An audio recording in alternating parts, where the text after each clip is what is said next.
Bismillahirrahmanirrahim. Assalamualaikum warahmatullahi wabarakatuh. Alhamdulillahirabbil alamin, hamdan wa syukran lillah, la haula wala quwwata illa billah, summa salatu wassalamu ala Rasulillah. Puji dan puji syukur sekali puji bagi Allah. Pemirsa, senang sekali kita dipertemukan kembali dalam Majelis Ilmu Damai Indonesiaku yang siang hari ini kita masih dalam momentum Idul Adha 1446 Hijriah, di mana kita siang hari ini akan belajar banyak, mengambil hikmah dan juga belajar dari kehidupan Nabi Allah, Nabi Ibrahim alaihissalam, bagaimana beliau merawat cinta keluarganya hingga ke surga. Itulah tema yang kita angkat pada kesempatan siang hari ini, pemirsa, yang insya Allah akan digaji dengan guru-guru kita yang sudah bersama jamaah. Ada Ustadz Azharinal Sution dan juga Ustazah Sofwatun Nida. Pemirsa, disiarkan langsung dari Masjid Al-Barkah Asy-Syafi'iyah, Jalan Al-Barkah, Bali Matraman, Tebet, Jakarta Selatan. Inilah Damai Indonesiaku yang dipersembahkan oleh Sarung Wadimor, tentu sarung kita. Selamat menyaksikan. Bismillahirrahmanirrahim. Assalamualaikum warahmatullahi wabarakatuh. Alhamdulillah rabbil alamin. Allahumma salli ala sayyidina Muhammad wa ala ali sayyidina Muhammad. Allahumma fakihna fid din wa alimna ta'wil. Walhamdulillah rabbil alamin. Bapak-bapak, ibu-ibu, jamaah Damai Indonesiaku TV One yang dimuliakan Allah Subhanahu wa taala. Mudah-mudahan kita senantiasa dalam keadaan sehat walafiat. Dan guru kita Ustazah Sofwatun Nida mudah-mudahan sehat walafiat. Hari ini tema kita menarik sekali. Kita akan coba mengcapture tentang sosok teladan yang bernama Nabi Ibrahim. Di Quran itu ibu-ibu, kalau mau diperah ada dua sosok. Tuhan menyadur orang-orang yang itu notabene adalah tokoh protagonis, orang-orang baik. Ada Luqman Al-Hakim, ada Nabi Muhammad. Siapa lagi Bu? Ada Nabi Musa, ada Nabi Ismail disebut. Tapi juga ada tokoh antagonis, ada Abu Lahab, ya kan? Betul nggak? Ada Fir'aun, ada Qorun, ada Haman. Nah, salah satu tokoh yang akan kita bincangkan kali ini adalah tokoh protagonisnya, tokoh yang baik. Siapa itu? Nabi Ibrahim alaihissalam. Al-Quran banyak sekali menyadur nama Ibrahim di dalam Al-Quran. Tidak kurang sebanyak 69 kali. Berapa Bu?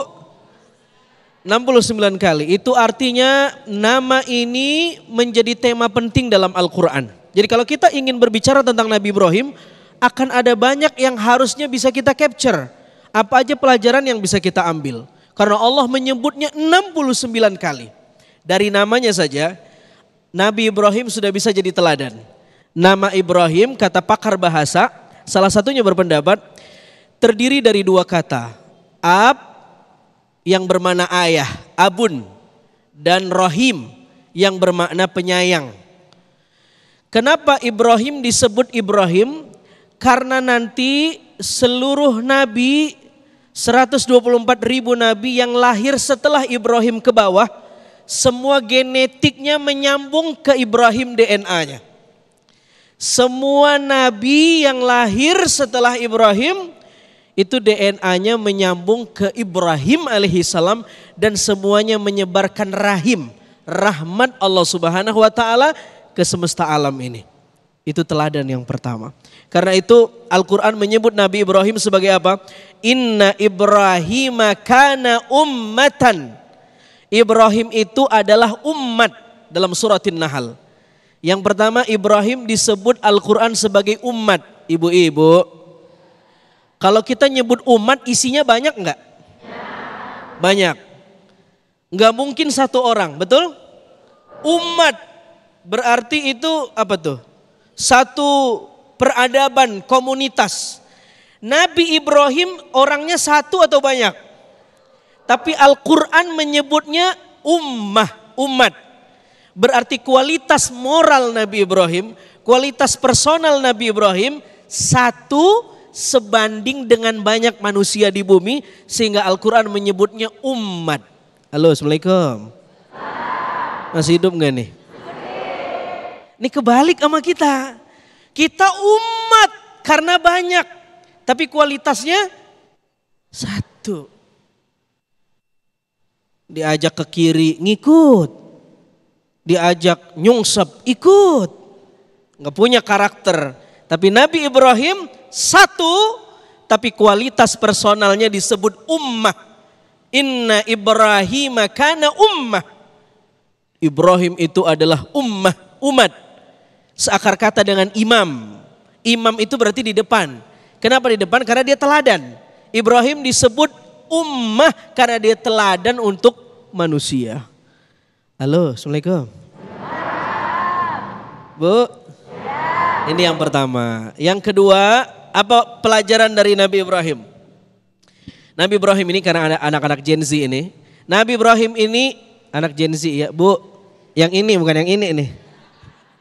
Nabi Ibrahim itu critical thinker, seorang pemikir, bukan generasi imma'ah. Apa imma'ah?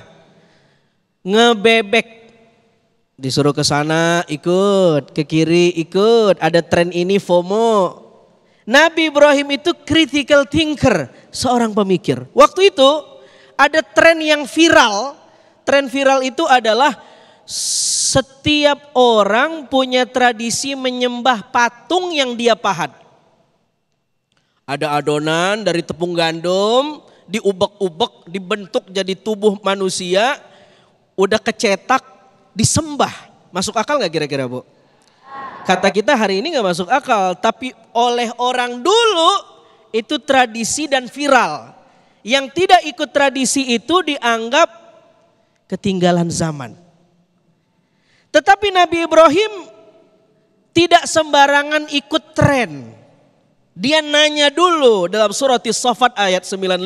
Apa kata Nabi Ibrahim? Ata'buduna ma tanhitun. Apa kalian menyembah Tuhan yang kalian buat sendiri dari adonan-adonan tepung itu? Ini gak masuk akal. Dan Nabi Ibrahim tidak mengikuti tren viral itu. Ya, jadi anak Gen Z, ini kita bisa contoh dari Nabi Ibrahim, dia punya karakter. Tidak sembarangan karena viral lalu ikut. Enggak, ini masuk akal gak? Algoritmanya jelas gak nih? Oh enggak, jangan. Ya, Nabi Ibrahim punya critical thinker. Ibu-ibu, paham kagak ini Bu nih? Apaan? Yang ketiga, ya Nabi Ibrahim sebagai ayah. Coba lihat, Nabi Ibrahim diberi mimpi oleh Allah, isi mimpinya disuruh menyembelih leher anaknya. Sebagai legacy atas syariat kurban. Ibu-ibu kebayang gak kalau kita jadi Nabi Ibrahim nih, bapak-bapak yang hadir nih? Saya kalau jadi Nabi Ibrahim kayaknya saya berhenti jadi Nabi. Kalau harus nyembeli leher anak saya. Jangankan nyembeli leher anak, nyembeli uang jajan aja kita gak sanggup kadang-kadang. Terlalu kalah dengan anak. Betul gak? Sekarang begitu kan? Kita ingin membenarkan anak, dianggap diskriminasi terhadap anak. Betul gak? Aduh apalagi yang sekarang nih tuh. Ibarat TV dulu sama TV sekarang beda. Yang dulu burem digetok nyala. Sekarang burem digetok mati TV-nya. Tapi lihat Nabi Ibrahim sangat egaliter. Apa dia bilang sama anaknya ketika syariat itu turun disuruh menyembelih anak? Dia bilang kaifa ra'yu? Bagaimana pendapatmu nak? Ayah dapat syariat disuruh begini. Hah? Bagaimana pendapatmu? Dia tanya dulu anaknya, tidak langsung nyembelih. Jadi Nabi Ibrahim mengajarkan kita tentang pola mendidik anak, brainstorming, jajak pendapat. Nah, gimana menurut kamu? Anak dikasih ruang untuk berpendapat. Bukan cuma digurui, diomelin, disalahkan. Itu anak gak suka. Ya gak Bu? Bu, paham kagak ini Bu? Alhamdulillah. Jadi Nabi Ibrahim mengasih ruang kepada Ismail dan Nabi Ismail pun anak yang soleh. If'al ma tu'mar ayah, satajiduni insyaallah minas sabirin. Kerjakan apa yang diperintahkan ke ayah dan saya akan nurut. Saya insyaallah termasuk anak yang sabar. Kalau anak kita begitu mungkin ayah aja dulu katanya. Terbaru saya, kan ayah tuaan dari saya. Masya Allah, tabarakallah. Luar biasa. Dan terakhir, Ibrahim disebut Al-Quran sebagai qanitan. Qanitan, orang yang patuh. Nanti kita akan lebih tebelin lagi bagaimana wujud dan bukti kepatuhan Nabi Ibrahim. Kalau semua sifat-sifat baik ini diperah, maka kita akan sampai pada satu kata kunci. Nabi Ibrahim adalah seorang hamba yang loyal, qanitan, sehingga menumbuhkan ketaatan dan pribadi yang luar biasa. Mudah-mudahan bermanfaat. Amin, amin ya rabbal alamin. Terima kasih Ustadz Azhari Nasution yang telah memberikan tausiah di segmen ini. Masya Allah, begitu luar biasanya Allah memuliakan Nabi Ibrahim atas ketaatan dan juga kepatuhan kepada Allah Subhanahu wa Ta'ala. Hingga seorang Nabi Ibrahim dikenal sebagai seorang yang patuh dan sangat kuat memegang prinsip dan karakter dalam menentang kezaliman. Nah, berikutnya pemirsa, di segmen kedua kita juga nanti akan mendengarkan kisah Nabi Ibrahim, bagaimana sosok Nabi Ibrahim mencintai dan juga berkomunikasi dengan keluarganya. Insya Allah selengkapnya akan disampaikan oleh guru kita Ustazah Sofwatun Nida. Sesaat lagi tetaplah bersama kami dalam Damai Indonesiaku.